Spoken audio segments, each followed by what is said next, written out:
Čas adventný, čas predvianočný, čas plného sviečok, zamyslenia sa, čas, v ktorom sa podľa kresťanskej tradície pripravujeme na príchod Ježiša Krista, je ako stvorený pre takúto spoločenskú udalosť, pri ktorej sa tu dnes stretávame.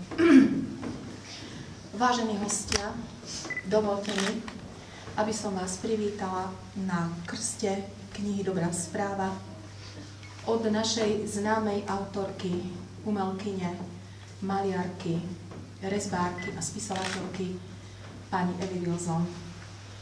Súčasne otvárame jej výstavu výtvarných prác pod názvom tiež Dobrá správa. Želám vám krásny umelecký zážitok a možnosť zamyslenia sa nad vystavenými predmetmi. Anieličku, mostážničku, sadnime si na lavičku, už ťa asi krída boja, lieta so mňou dookola, stáži si ma, chláni si ma. Deti strážiť, to je drina, Bože, krpka nepokoja, neposedia, nepostoja, robia ako radosť káže, pre možňou všetky stráže. Anieličku, mostážničku, sadnime si na lavičku, už ťa asi krída boja, lieta so mňou dookola. A na tú chvíľu, kým mi sníček vráti silu, kto to vezme? Pán Boh z neba bude strážiť mňa i teba.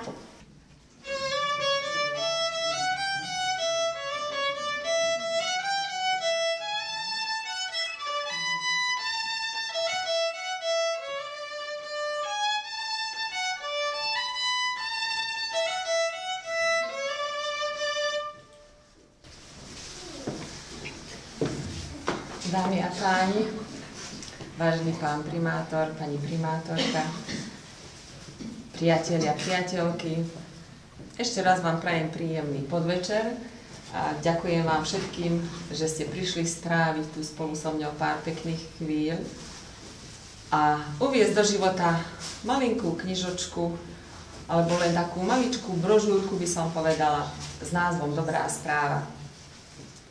Dáte mi za pravdu, že maličká je, čo sa týka množstva alebo rozmerov, formátu, ale obrovská obsahom. Narodenie Ježiša Krista, betlehemský príbeh, je najznámejší a najväčší príbeh.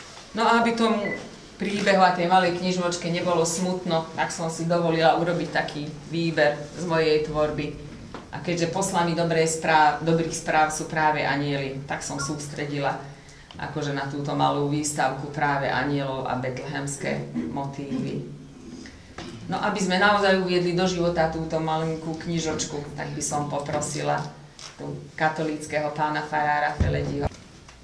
Je dobrou správou, že v dnešných časoch, keď väčšina ľudí ťaží a zarába na zlých a negatívnych správach, niekto investuje do tej najlepšej správy, o tom, že Boh urobil prvý krok k nám a preto s radosťou posielam do života túto, ako sme počuli, malú obsahom, ale veľkú vyjadrením. Knižočku o tej naozaj najlepšej správe, ktorú potrebujeme všetci. Najlepšia správa je, že jeden pre druhého môžeme byť i anielmi, i Betlehemom, kde sa môžeme skryť. A tá dobrá správa je na nás, aby sme ju priniesli.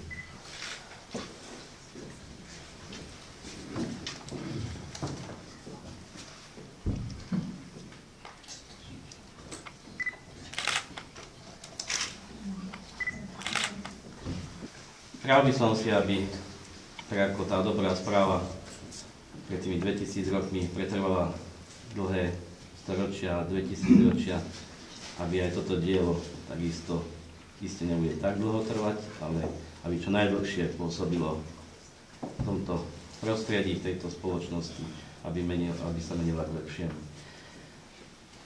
A v tomto čase adventu všetkým nám želám, aby to duchovno troška rozšírilo v každej rodine a v každom tom ľudskom srdci.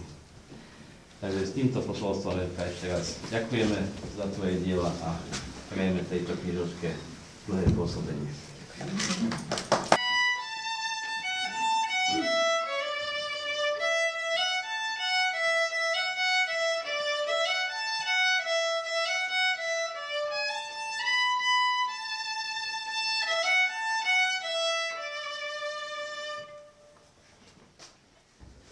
V mestečku Betleme, v jasličkách na slame, leží to dieťatko, na ktoré čakáme.